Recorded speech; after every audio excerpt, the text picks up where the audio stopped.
అవును జాఫర్, అక్కడ ఒక దెబ్బకి 2 పిట్టలు కూలిపోతాయి. ఇప్పుడు మాయా గ్రంథాన్ని అడుగుదాం. అసలు ఆ దుర్గమలోయ ఎక్కడుందో అన్నది. మాయా గ్రంథం ప్రకారం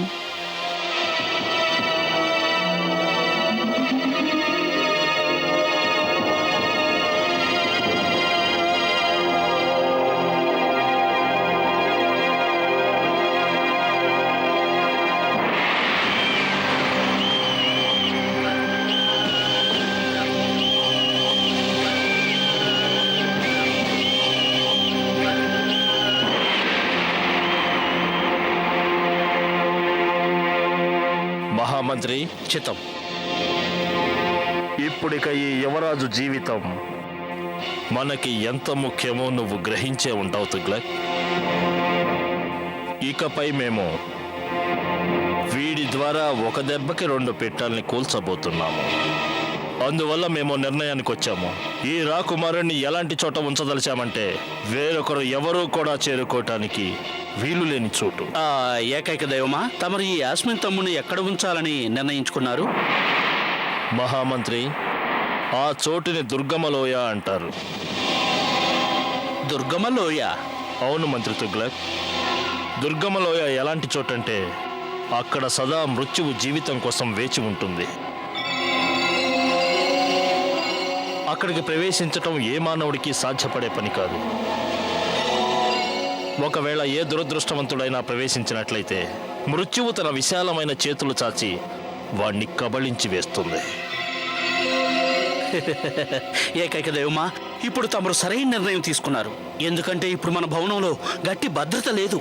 ఎన్నో దుర్ఘటనలు జరిగాయి. అంతెందుకు, ఈ భవనంలోనే తమను హతమార్చడానికి పన్నాగం కూడా పన్నారు. మహామంత్రి, ఈ జాఫర్ ఏదో నీటి బుడగ లాంటి వాడు కాదు. పిల్లగాలొచ్చి పేల్చివేయటానికి. ఈ జాఫర్ ఉక్కుతో నిర్మించిన గోడ లాంటి వాడు. దీనితో ఎవరు ఢీకొన్నా గాని పిండి పిండైపోతారు. సరిగ్గా చెప్పారు దైవమా. మహామంత్రి చిత్తం. ఈ రాకుమారుణ్ణి దుర్గమలోయలోకి చేరవేసే బాధ్యత మేము నీకు అప్పగిస్తున్నాం. చిత్తం ఏకైక దైవమా. ఇంకో సంగతి, నీతో పాటు ఒక బానిసని కూడా తీసుకెళ్ళు. లేదంటే దుర్గమలోయలోని మానవ భక్షక మత్స్యం మీ అందరినీ తనకి ఆహారం చేసుకుంటుంది. అంటే చిత్తం ఏకైక దైవమా. గుర్తుంచుకో మహామంత్రి, ఆ బాగ్దాదు గజ దొంగ గడువు తేదీ లోపల షాహీనుని తెచ్చి మాకు గాని అప్పగించనట్లయితే ఈ యువరాజుని ఆ మానవ భక్షక మత్స్యానికి ఎరగా వేసేయి. ఇది మా ఉత్తర్వు. చిత్తం ఏకైక దైవమా.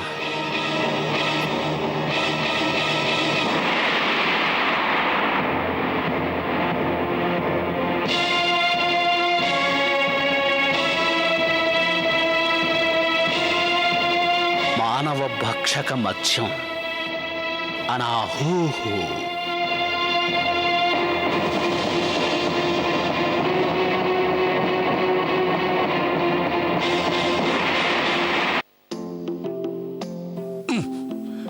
ద్రాక్షలు చాలా తీయగా ఉన్నాయి.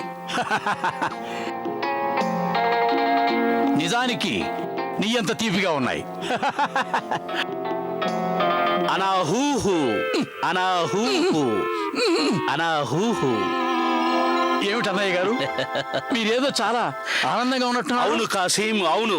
ఈ రోజు నాకు చాలా ఆనందంగా ఉంది. అంతేకాదు, లోకంలోని ఆనందాలన్నింటికి ఆహ్వానం పలికి వచ్చాను. ఇక అవన్నీ మన ఇంట్లోనే మన అతిథులుగా ఉండబోతున్నాయి. ఏమైంది అన్నయ్య గారు, మీరు ఇలా ఆనందంగా ఉప్పొంగిపోతుంటే నాకేం అర్థం కావడం లేదు.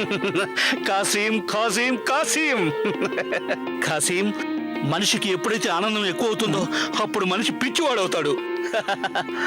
అన్నయ్య గారు, మీ ఆరోగ్యం బాగానే ఉంది. ఆనందంగా ఉంది. కూర్చో కూర్చో. నేను నీకు రహస్యం చెప్పబోతున్నాను.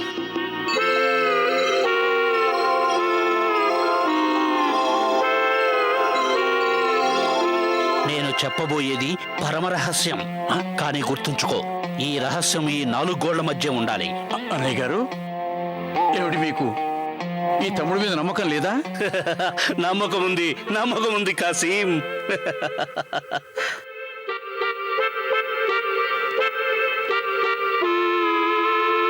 దగ్గరికి రా. కాసిం, గులాబీ మహల్లో పట్టుబడిన ఆ కుర్రాడు. కుర్రాడా? ఆ అదే ఆ కుర్రాడే. వాడు పూలబ్బాయి కానే కాదు, నిజానికి సౌందర్యపురి యువరాజు. వాడు యాస్మిన్ రాకుమార్ తమ్ముడు. షష్! మెల్లిగా, ఇంకా చాలా ఉంది. చెప్పు మరి. ఏకైక దేవుడు జాఫర్ ఉద్దేశంలో భవనంలో ఆ రాకుమారుడికి అంత భద్రత లేదని. ఓహో. ఎందుకంటే ఆ బాగ్దాద్ గజదొంగ ఏ క్షణంలోనైనా వచ్చి విడిపించేస్తాడని. అందుకే ఆ ఏకైక దేవుడు జాఫర్ యువరాజుని దుర్గమలోయలో ఉంచదలిచాడు. దుర్గమలోయ?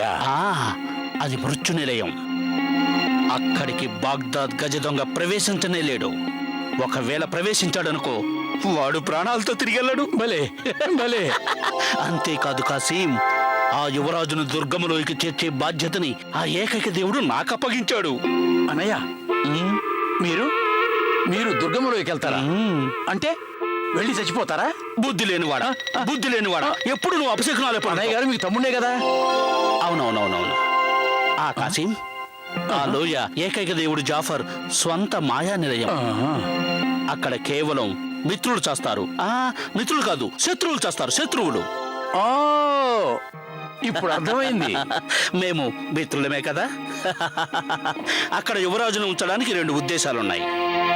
ఏమిటన్నయ్య గారు? మొదటిది, ప్రకటించిన ప్రకారం అతని ప్రాణాలు కాపాడటానికి బాగ్దాద్ గజదొంగ షాహీన్తో వచ్చాడే అనుకో, సులువుగా పట్టుబడిపోతాడు. ఒకవేళ వాడు యువరాజును విడిపించే ప్రయత్నంలో దుర్గములోకి వెళ్తే వాడికి ఎలాగూ చావు తప్పదు. బ్రహ్మాండం అన్నయ్య గారు, బ్రహ్మాండం.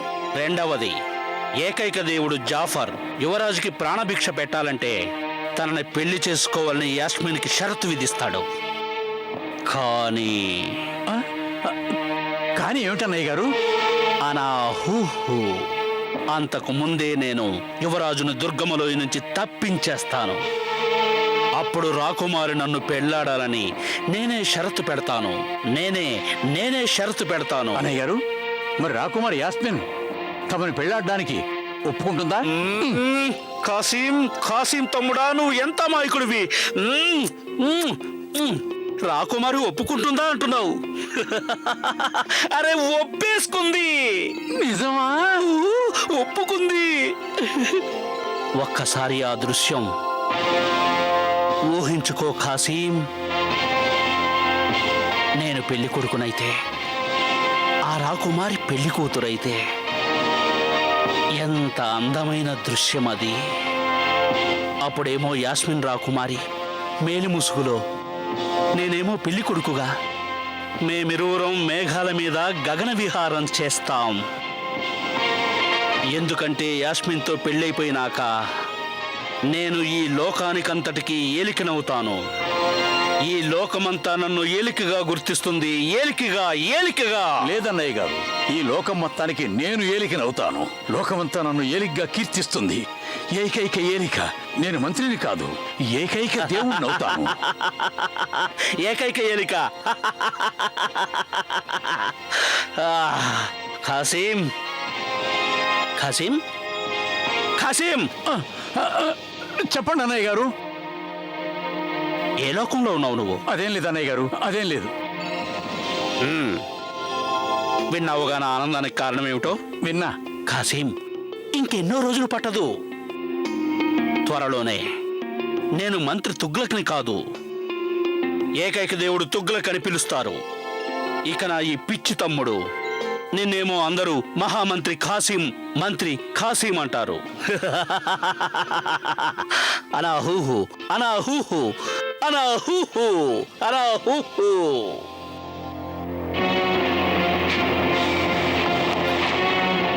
అన్నయ్య గారు,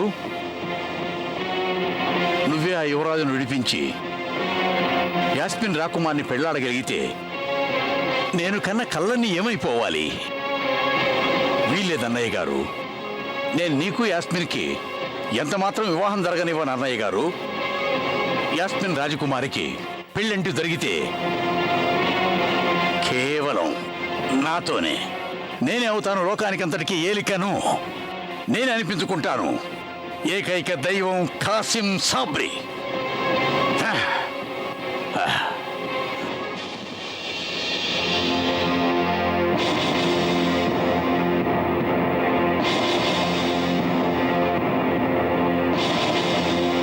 చెప్పు మైనా, చెప్పు. నేను యాస్మిన్ రాకుమారిని పెళ్ళాడి లోకానికంతటికీ ఏలికనవుతానని చెప్పు మైనా. నేను ఏకైక దేవుడు జాఫర్కి బదులు ఏకైక దేవుడు కాసిం కాబరీ నేనవుతానని చెప్పు మైనా, చెప్పు. చెప్పు చెప్పు. మైనా, మైనా మాట్లాడింది. మైనా మాట్లాడింది. మైనా మాట్లాడింది. మైనా, మైనా, మైనా మాట్లాడింది. అంటే మాయతో నా స్నేహం ఇక ఖాయం. ఇప్పుడిక నన్ను ఏకైక దేవుడు కాసిం కాబరీని కాకుండా ఎవరు ఆపలేరు, ఎవరు ఆపలేరు. ఆహా.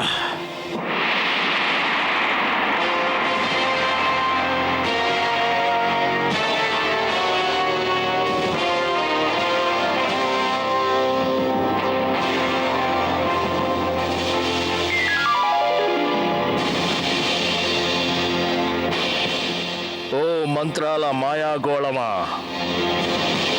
దివ్యంగా ప్రకాశించు.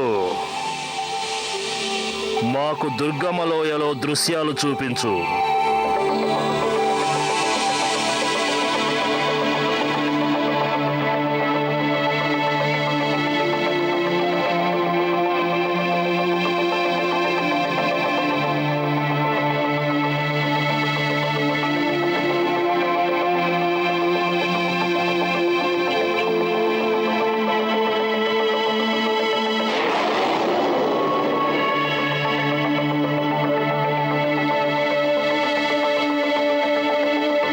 నీ పేరేమిటో చెప్పు. ఈ దాసుణ్ణి బదర్ అంటారు యజమాని. బదర్. చూడు బదర్, నేనెప్పుడూ ఒక మనిషిని బానిస రూపంలో చూసినా చాలా బాధపడతాను. నిజానికి ఈ బానిసత్వం మహా నీచం. మహామంత్రి గారు, ఎవరి తలరాత వాళ్ళది. ఒకరి తలరాతలో యాజమాన్యం రాసుంటే మరొకరి తలరాతలో బానిసత్వం. లేదు బదర్, నేను నీ అభిప్రాయంతో ఏకీభవించలేను. ఆత్మధైర్యం ఉన్న మనిషి తన బానిసత్వం నుంచి బయటపడగలడు. నువ్వు కూడా బయటపడగలవు. మనిషి అయితే బయటపడవచ్చు, బానిసలు కాదు యజమాని. బదర్, నీ వల్ల కూడా అవుతుంది. చూడు, ఆ గోడ కనిపిస్తుందా నీకు?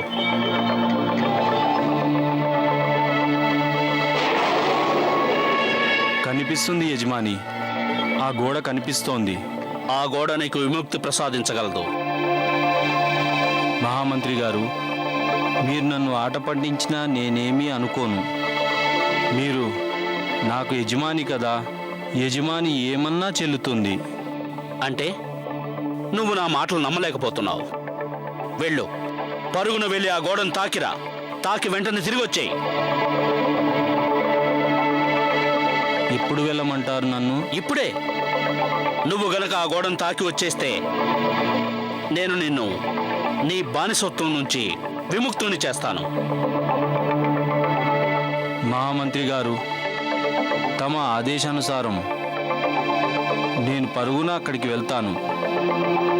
ఆ గోడను తాకి మరీ వస్తాను. కానీ ఇంకా ఎందుకు ఆలస్యం? నేను మాటిస్తున్నాను. ఇది మంత్రి తుగ్లక్ చేస్తున్న వాగ్దానం. వెళ్ళు, నిన్ను నీ విముక్తి రమ్మంటుంది. వెళ్ళు.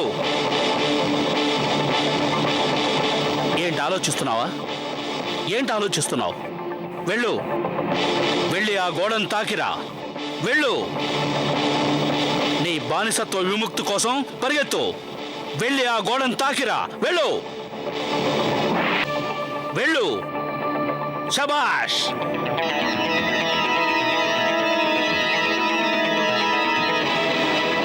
పరిగెత్తు.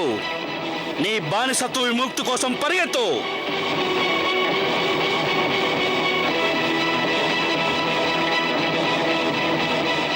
పరిగెత్తు. వెళ్ళు, వెళ్ళి ఆ గోడను తాకిరా. నేను నిన్ను విముక్తుని చేస్తాను. వెళ్ళు. ఇంకా ఇంకా వేగంగా పరిగెత్తు. పరిగెత్తు.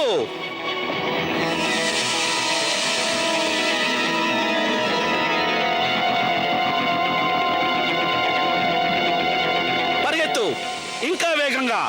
ఇంకా వేగంగా.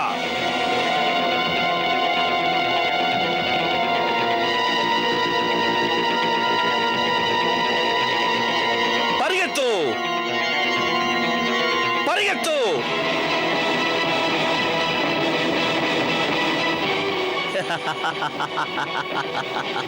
అనా హూ హూ.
బదర్, ఈ ద్వారం నీ బలిదానం వల్లే తెరుచుకుంది.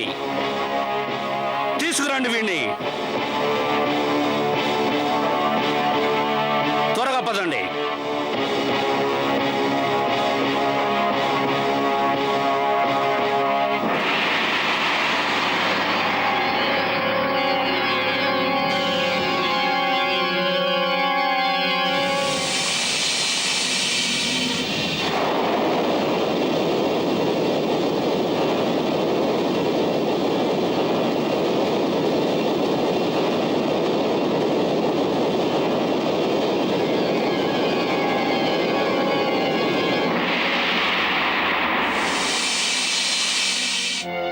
ఇక బాగ్దాద్ గజ దొంగకి చావు మాత్రం తప్పదు. కానీ అదెలాంటి చావో, వాడి చావు ఆ దుర్గమలోయలో జరుగుతుందా లేక ఈ జాఫర్ చేతుల్లోన అన్నదిక చూడాలి.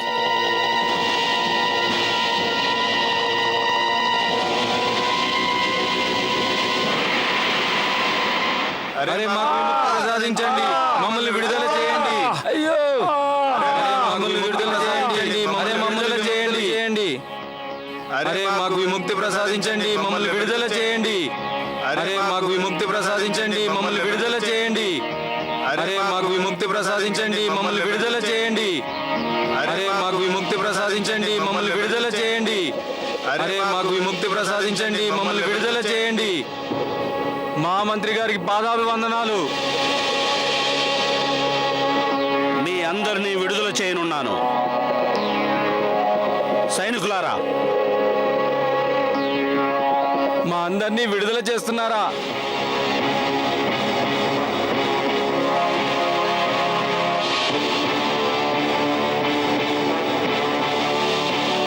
అవును, జీవితం అనే చెర నుంచి శాశ్వత విడుదల. అనా హూ హూ.